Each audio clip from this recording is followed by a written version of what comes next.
13 जनवरी NDTV ने report किया था 110 करोड़ के हेरफेर का दावा। एबीपी न्यूज का खुलासा, बीजेपी पर लगाया था पिंपरी चिंचवाड़ में लूट का आरोप। 28 जनवरी बारामती में लैंडिंग के दौरान हुआ दर्दनाक हादसा। क्या राजनीति में कुछ भी महज इत्तेफाक होता है? 13 जनवरी को अजीत पवार ने जिस फाइल का जिक्र कर सिस्टम में हलचल मचाई थी और 3 हफ्ते पहले एबीपी न्यूज पर बीजेपी को घेरा था, क्या आज उनके कड़वे सवालों का सच बारामती के उस मलबे में दब गया?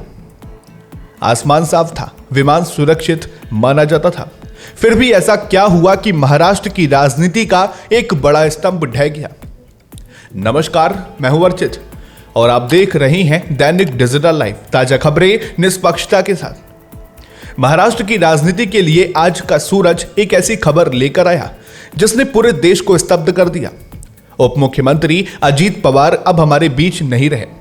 बारामती में हुए विमान हादसे ने न केवल एक कदावर नेता को हमसे छीना है, बल्कि कई ऐसे अनसुलझे सवाल भी पीछे छोड़ दिए जिनका जवाब मिलना बेहद जरूरी है। आज हम उन तथ्यों को आपके सामने रखेंगे जो शायद मुख्यधारा की खबरों में कहीं पीछे छूट गए हैं।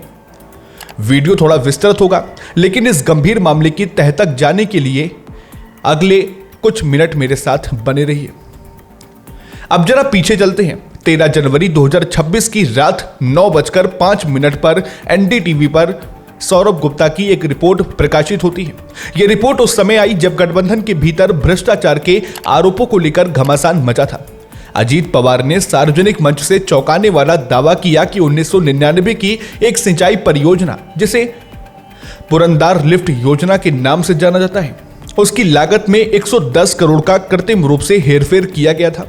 पवार का कहना था कि 330 करोड़ की जिस योजना की फाइल उनके पास आई थी, उसे वो 220 करोड़ में पूरा कर सकते थे। उनके मुताबिक बाकी की राशि पार्टी फंड और संबंधित अफसरों के नाम पर बढ़ा दी गई थी। पत्रिका ने भी इस खबर को प्रमुखता से छापा। अजीत पवार के पास इस पूरे प्रकरण की मूल फाइलें आज भी मौजूद थी।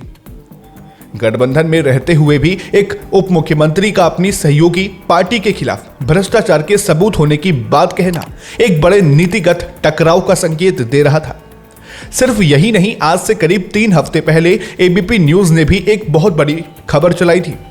उस रिपोर्ट के मुताबिक अजीत पवार ने बीजेपी पर सीधा हमला बोलते हुए कहा था कि बीजेपी ने पिंपरी चिंचवाड़ महानगर पालिका में जमकर पैसे लूटे हैं। पवार ने यहां तक कह दिया था कि सत्ता का नशा भारतीय जनता पार्टी के सिर चढ़कर बोल रहा है। उन्होंने अपनी सहयोगी पार्टी के आक्रामक रुख को संयम डगमगाना करार दिया था। यह वो समय था जब दोनों पार्टियां अलग अलग चुनाव लड़ने की तैयारी में थी और रिश्तों में खटास साफ दिखाई दे रही थी। इस खुलासे के कुछ ही दिन बाद 23 जनवरी को आज तक के पत्रकार संयम श्रीवास्तव का एक लेख आता है, जिसमें गठबंधन के भीतर की कड़वाहट और छुटकारा पाने जैसे शब्द का विश्लेषण किया गया था।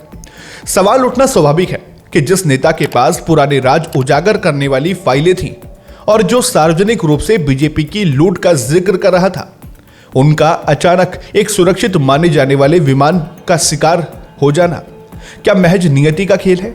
प्रशासन लो विजिबिलिटी की बात कह रहा है, लेकिन सीसीटीवी फुटेज में धुआं साफ दिख रहा है, जबकि कोहरा कहीं नजर नहीं आता। यह विरोधाभास ही संशय की नींव रख रहा है। पश्चिम बंगाल की मुख्यमंत्री ममता बनर्जी ने भी इस हादसे पर अपनी स्पष्ट चिंता जताई है और इसे संदिग्ध बताते हुए सुप्रीम कोर्ट की निगरानी में जांच की मांग की है। उनका इशारा उस राजनीतिक दूरी की ओर था जो अजीत पवार गठबंधन से बना रहे थे। ममता बनर्जी ने संकेत दिया कि पवार सत्ताधारी गठबंधन से दूरी बना रहे थे और ऐसे में अचानक यह हादसा कई सवाल खड़े करता है।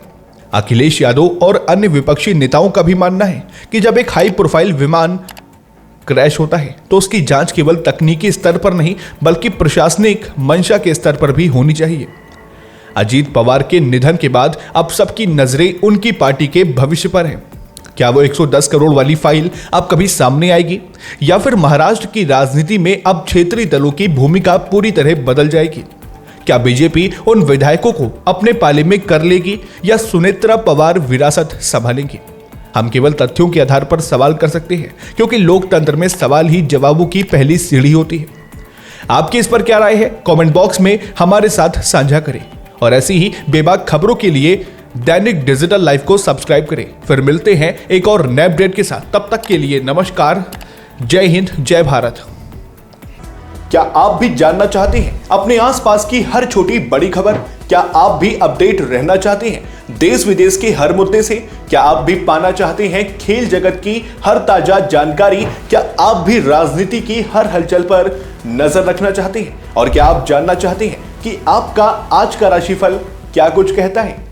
तो देर किस बात की, अभी सब्सक्राइब करें दैनिक डिजिटल लाइव को और दबाएं बेल आइकन भी, ताकि वीडियो के लेटेस्ट अपडेट्स आपको तुरंत मिल सके। जी हां, बिल्कुल तुरंत। और ध्यान रहे, अगर आप चाहते हैं कि आपके क्षेत्र की ताजा खबरें और स्थानीय मुद्दों को हम अपने चैनल या वेबसाइट के माध्यम से प्रस्तुत करें, या फिर आप पत्रकारिता में अपना करियर बनाना चाहते हैं और हमारे साथ जुड़कर अपनी प्रतिभा को नया आयाम देना चाहते हैं, तो हमारे दैनिक डिजिटल लाइव में आपके लिए विशेष अवसर उपलब्ध है। बिना देर किए नीचे दिए गए नंबर पर संपर्क करें और जुड़े दैनिक डिजिटल लाइव के साथ।